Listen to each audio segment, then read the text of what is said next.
orain hori esatea gustatuko litzaidake.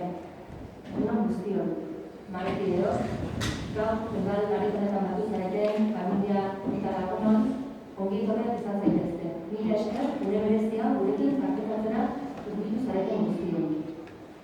Lehendabizi esan nahiko nuke, niretzat horre bat dela, Arrasateko alkatea berriz izatea. Askotan esan bezala, sekula izan duna lanik zailena da, baina politika lan ere bada.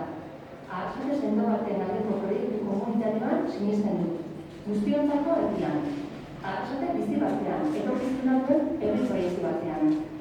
Eta herri horrekin saiatzeko eta Arrasate dituen erronkei erantzuteko lanean jarraitu nahi dut. Gogo eta ilusio. Gogo eta ilusio hori helduz, herrigintzan aritzeko hemen gauden, 21 hautetxeok hartu dugun konpromiso irmoa eraso nahi dut. Guztiok nahi dugu etorkizuna duen herri bat, eta hemen gaude herriaren eta herritaren alde lan egiteko. Bizikidetzaren alorrean, aurreko agintaldian talde guztiek egin dugun lanarekin jarraitu behar dugu. Benetan, egindako lana oso garrantzitsua izan da, eta Arrasatek eman ditu aurrera pausoak. Ezin dugu atzera egin, gu beti aurrera.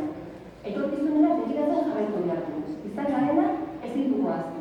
Bidea ikasgai bat izan da, eta orain lan egitea dagokigu, etorkizuneko Arrasate bat bizitzeko.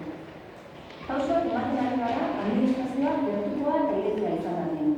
Herritarren parte hartzea sustatzen eta bultzatzen jarraituko dugu. Herria, guztion etxea, iraunkorra, euskalduna, parekidea eta anitza izan dadin egin dugu lan. Udaleko ordezkariok herriak aukeratuak izan gara eta konpromesuz ekingo diogu lanari. Beti ahaztu gabe, herriaren eta herritaren interesak defendatzea dena gure egitekoa.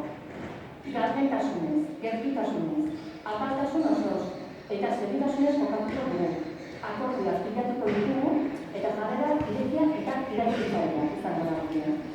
Bukatzeko, zoriondu nahi dituzte zinegotzik guztiak. Zorionak, gaur Arrasatea guztion ordezkari bilakatu gara.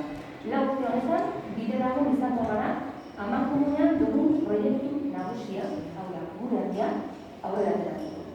Errespetuz, konpromesuz eta ilusioz jardungo gara guztiak. Egiteko iko beraz garari, gogo eta gogoz Arrasateren alde. Eskerrik asko.